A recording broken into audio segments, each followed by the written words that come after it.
पिता पुत्र एवं पवित्रात्मा नाम रे आमेन। आपण समस्त को जय जेसु आम प्रार्थना करवा। नमस्ते मरिया अनुग्रह पूर्ण प्रभु तुमरी संगे नारीगण मध्य तुम्हें धन्य एवं धन्य तुम गर्भफल जीशु।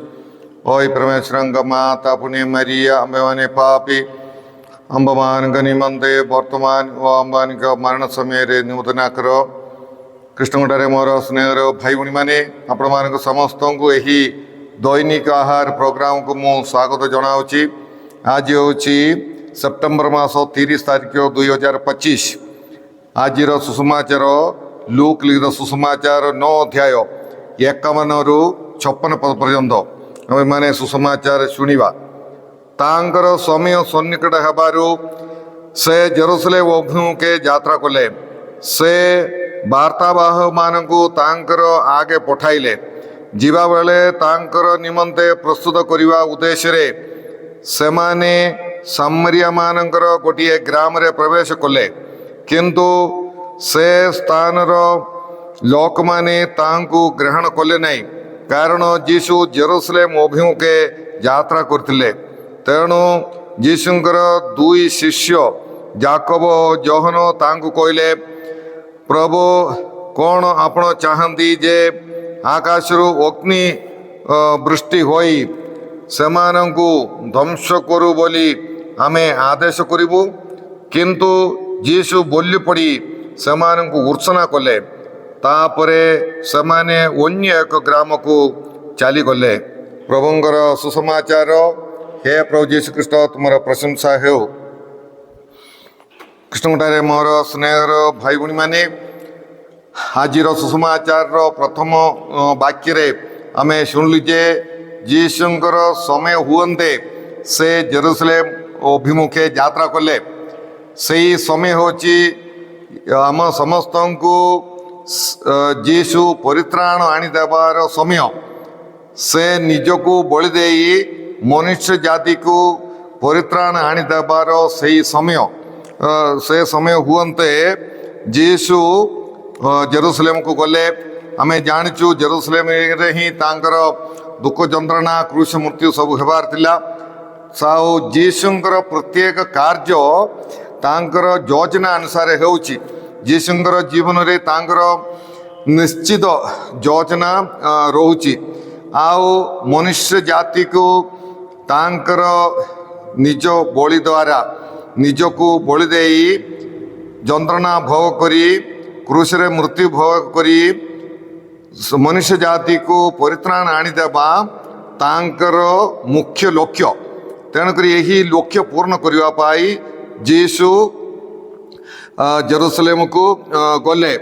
जीशु जेरुसलेम अभिमुखे यात्रा करिवार गोटे गोटे तांकर गोटे योजना रोची। आउ से योजना अनुसार ही से जेरुसलेम को गले। आउ जेरुसलेम रे तांकर केतेक कार्यकलाप रोची। तेणुक ही से जेरुसलेम को जाउथिले। आउ जीवा बाटरे सेमाने जीशु जो गाँ को जानती आउ बाटरे गाँ गुड़िकरे से रही जाउथिले।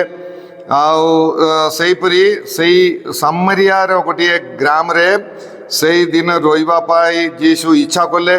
किंतु सामरियार लोक आमे जानिचु योहन लिखित सुसमाचार 4 अध्याय रे सेही सामरिया स्त्री संगरे प्रभु जीशु ख्रीष्टंकर कथबार्तारू आमे जानि पारछु जे जतबेले जीशु सही स्त्री लोक को पानी मागला बेलू यहूदी एवं सामरिया मान भितर किछि संपर्क नहीं, तुम्हें किंती मते पानी मागी पारियो बोली कि से स्त्री लोक कहउछंती। सामरिया एवं यहूदी मानकर भल पड़ू नथिला, सेमानकर संपर्क ठीक नथिला। तेणुकरी सामरिया लोक माने जीशु एवं तांकर शिशु मानकु ग्रहण कले नहीं।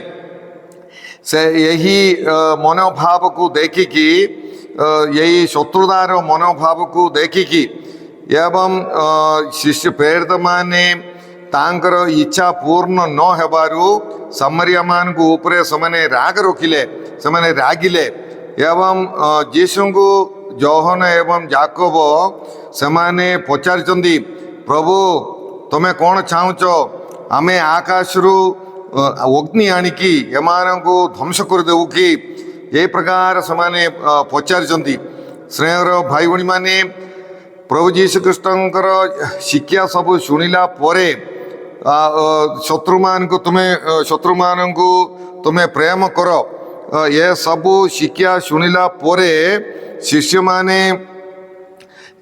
ଶିଷ୍ୟମାନେ ଏ ସବୁ ଯୀଶୁଙ୍କର ଏଇ ଶିକ୍ଷା ଗୁଡ଼ିକ ସେମାନେ ବୁଝୁନାହାନ୍ତି। ଆଉ ସେଇ ଶିକ୍ଷା ଗୁଡ଼ିକ ଶତ୍ରୁମାନଙ୍କୁ ପ୍ରେମ କର, ତୁମର ବିରୁଦ୍ଧାଚରଣ କରିଥିବା ଲୋକମାନଙ୍କ ପାଇଁ ତୁମେ ପ୍ରାର୍ଥନା କର, ଏସବୁ ଶିକ୍ଷା ଗୁଡ଼ିକ ସେମାନେ ମନକୁ ନେଉନାହାନ୍ତି ଏବଂ ସେମାନେ ତାହା କାର୍ଯ୍ୟରେ ପରିଣତ କରୁନାହାନ୍ତି। ଆଉ ଏହି ପ୍ରକାର ଗୋଟେ ମନୋଭାବ ଶିଶୁମାନଙ୍କର ଠାରେ ଆମେ ଦେଖିପାରିଛୁ। କିନ୍ତୁ ଏହା ଗୋଟିଏ ଖ୍ରୀଷ୍ଟିଆନ ମନୋଭାବ ନାହିଁ, ଏହା ଗୋଟିଏ ଯୀଶୁଙ୍କର ମନୋଭାବ ମଧ୍ୟ ନାହିଁ।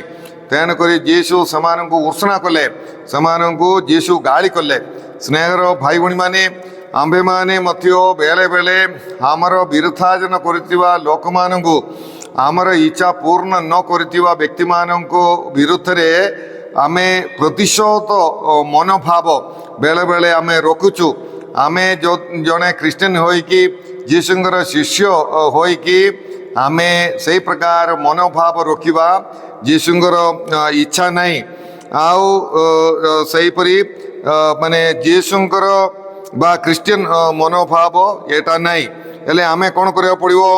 ଆମର ଜୀବନରେ ବୁଝାମଣା, ସହିଷ୍ଣୁତା, ଦୟା, କରୁଣା, ଏସବୁ ଶତ୍ରୁ ପ୍ରେମ, ଏସବୁ ଆମର ଜୀବନରେ ଥିବାର ଅଛି। କାରଣ ଏହା ହେଉଛି ଯୀଶୁଙ୍କର ମନୋଭାବ, ଏହା ହେଉଛି ଖ୍ରୀଷ୍ଟିଆନ ମନୋଭାବ। ଏହା ଆମେ ସମସ୍ତେ କେବେ ଭୁଲିବାକୁ ନାହିଁ। ମାର୍ଥିନ ସୁସମାଚାର 5:84 ପ୍ରଭୁ କହୁଛନ୍ତି, ତୁମେ ଶତ୍ରୁମାନଙ୍କୁ ପ୍ରେମ କର ଏବଂ ଯେଉଁମାନେ ତୁମକୁ ନିର୍ଯାତନା ଦିଅନ୍ତି ସେମାନଙ୍କ ନିମନ୍ତେ ପ୍ରାର୍ଥନା କର ବୋଲିକି ପ୍ରଭୁ ଯୀଶୁଖ୍ରୀଷ୍ଟ କହୁଛନ୍ତି।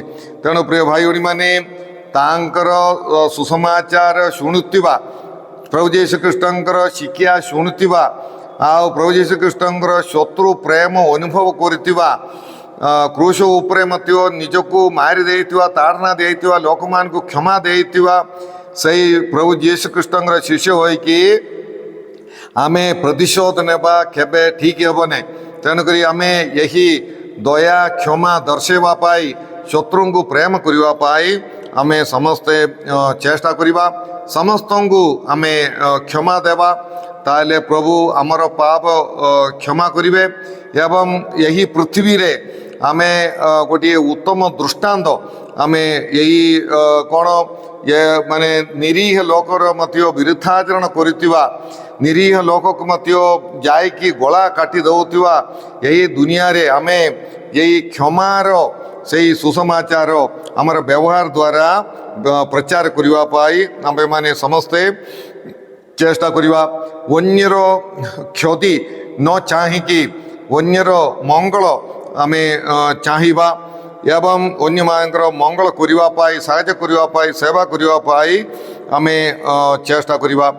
ଏବଂ ଏହି ପ୍ରକାର ଦୟାର, କ୍ଷମାର, ଅନୁକମ୍ପାର ସେହି ମନୋଭାବ ଆମ୍ଭମାନଙ୍କୁ ପ୍ରଦାନ କରିବା ପାଇଁ ଆମେ ପ୍ରଭୁଙ୍କଠାରେ ପ୍ରାର୍ଥନା କରିବା। ହେ ପ୍ରଭୁ ପରମେଶ୍ୱର, ଏହି ସୁନ୍ଦର ବାକ୍ୟ ଆଜି ଆମମାନଙ୍କୁ ତୁମେ ପ୍ରଦାନ କରିଅଛ, ସେଥିପାଇଁ ଆମେ ତୁମକୁ ଧନ୍ୟବାଦ ଦେଉଅଛୁ। ହେ ପ୍ରଭୁ, ଆମେ ପ୍ରତିଶୋଧ ନେବା ତାହା ଗୋଟିଏ ଖ୍ରୀଷ୍ଟିଆନ ମନୋଭାବ ନାହିଁ। ଶତ୍ରୁମାନଙ୍କୁ ପ୍ରେମ କର, ତୁମର ବିରୁଦ୍ଧାଚରଣ କରିଥିବା ଲୋକମାନଙ୍କ ପାଇଁ, ତୁମକୁ ନିର୍ଯାତନା ଦେଉଥିବା ଲୋକମାନଙ୍କ ପାଇଁ ପ୍ରାର୍ଥନା କର ବୋଲି ତୁମେ ଆମ୍ଭମାନଙ୍କୁ ଶିକ୍ଷା ଦେଇଅଛ। ହେ ପ୍ରଭୁ, ଆମ୍ଭମାନଙ୍କର ବିରୁଦ୍ଧାଚରଣ କରିଥିବା ଲୋକମାନଙ୍କୁ ସ୍ନେହ କରିବା ପାଇଁ, କ୍ଷମା ଦେବା ପାଇଁ, ସେମାନଙ୍କୁ ସହିବା ପାଇଁ ଆମ୍ଭମାନଙ୍କୁ ତୁମେ ଶକ୍ତି ଅନୁଗ୍ରହ ପ୍ରଦାନ କର। ହେ ପ୍ରଭୁ, ପ୍ରତ୍ୟେକ ଖ୍ରୀଷ୍ଟ ବିଶ୍ୱାସୀମାନଙ୍କୁ ତୁମେ ଆଶୀର୍ବାଦ କର। ତାହେଲେ ଆମେ ସମସ୍ତେ ତୁମର ଶିକ୍ଷା କ'ଣ, ତୁମର ମନୋଭାବ କ'ଣ, ତାହା ଆମେ ବୁଝିପାରିବୁ ଏବଂ ତା ଅନୁସାରେ ଆମେ ଜୀବନଯାପନ କରିପାରିବୁ। ହେ ପ୍ରଭୁ, ତୁମେ ଆଜି ଆମ ସମସ୍ତଙ୍କୁ ପରିତ୍ରାଣ ଦେବା ପାଇଁ ତୁମେ ଜେରୁସାଲେମକୁ ଯାଉଛ।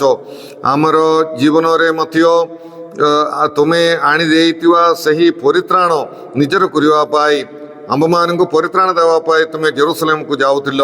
ସେହି ପରିତ୍ରାଣ ନିଜର କରିବା ପାଇଁ ଆମ୍ଭମାନଙ୍କୁ ସାହାଯ୍ୟ କର। ଏହି ପ୍ରୋଗ୍ରାମ ଦେଖୁଥିବା ପ୍ରତ୍ୟେକଙ୍କୁ ତୁମେ ଆଶୀର୍ବାଦ କର। ସବୁ ପ୍ରକାର ମନ୍ଦ ବନ୍ଧନରୁ ଆମ୍ଭମାନଙ୍କୁ ତୁମେ ଫିଟାଇ ଦିଅ ପ୍ରଭୁ, ଏବଂ ତୁମର ପବିତ୍ର ଆତ୍ମାଙ୍କର ଅଗ୍ନିରେ ଆମ୍ଭମାନଙ୍କୁ ତୁମେ ପ୍ରଜ୍ୱଳିତ କର ପ୍ରଭୁ। ରୋଗୀମାନଙ୍କୁ ତୁମେ ସୁସ୍ଥ କର। ଏହି ପ୍ରୋଗ୍ରାମ ଦେଖୁଥିବା ସମସ୍ତଙ୍କୁ ତୁମର ସୁସମାଚାର ଶୁଣି ମନ ପରିବର୍ତ୍ତନ କରିବାର ଅନୁଗ୍ରହ ଅଭିଷେକ ପ୍ରଦାନ କର। ଏସବୁ ପ୍ରାର୍ଥନା ଆମେ କରୁଅଛୁ ତୁମର ପ୍ରଭୁ ଯୀଶୁ ଖ୍ରୀଷ୍ଟଙ୍କ ମଧ୍ୟସ୍ଥରେ, ଆମେନ୍।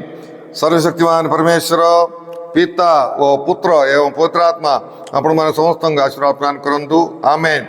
ଆପଣମାନଙ୍କୁ ସମସ୍ତଙ୍କୁ ଜୟ ଯୀଶୁ।